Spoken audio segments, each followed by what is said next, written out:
Right at the beginning of lockdown, so March 2020, we had a look at various different things, back of house, that we wanted to focus on.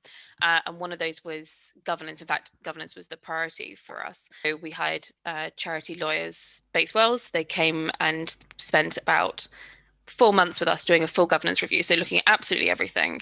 So that was sort of step one.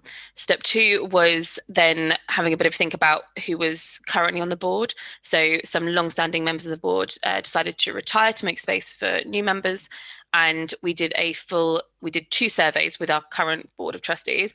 One was a skills survey, so looking at all the skills that we have already on the board, and one was a diversity and inclusivity and equality survey, so mapping all the information that we needed about that as well. So we had the two combined. Our third step is now moving towards the recruitment of trustees, which we are hoping to do with a headhunter organization.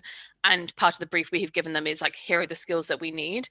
Here's what the makeup of the board is currently, and what we want is a pool of potential trustees that match the skills but come from a much more diverse range. Up until now, we don't think the museum has had representation from non-Jewish communities before. So whilst the Jewish community is in itself an ethnic minority, we want a much broader range.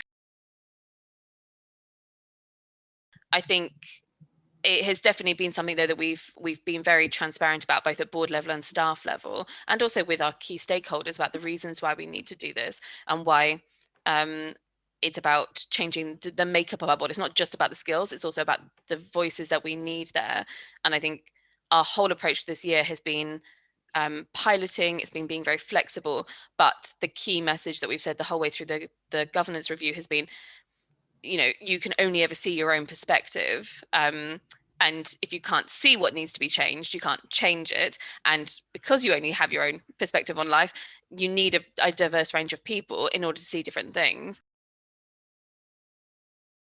Really being honest and saying, at both sides, at the diversity and equality survey, but also the skills survey, and just be honest, so that we know where the museum is and what the makeup of our board is.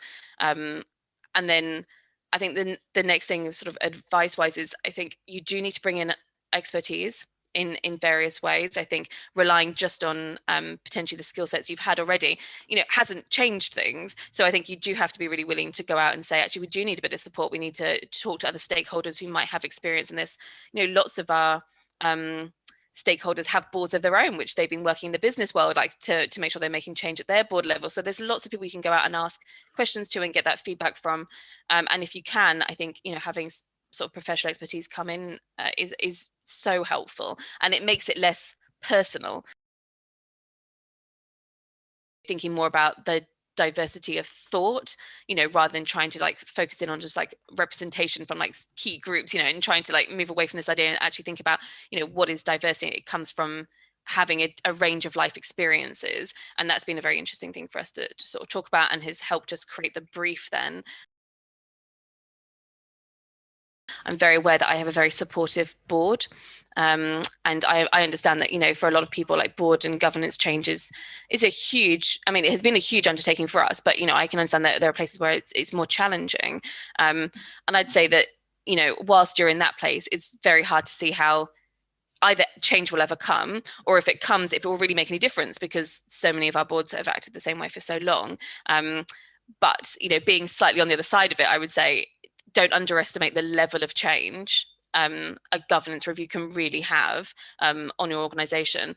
The new board that we already have and is forming, and also the level of professionalism that's come in from really reviewing what we had, has not just changed sort of my day-to-day work, but it's changing everything about the strategy going forward. So I think, even though I know that it can feel like a huge mountain to climb, don't underestimate really the huge potential benefit that it will bring to everybody within the organization.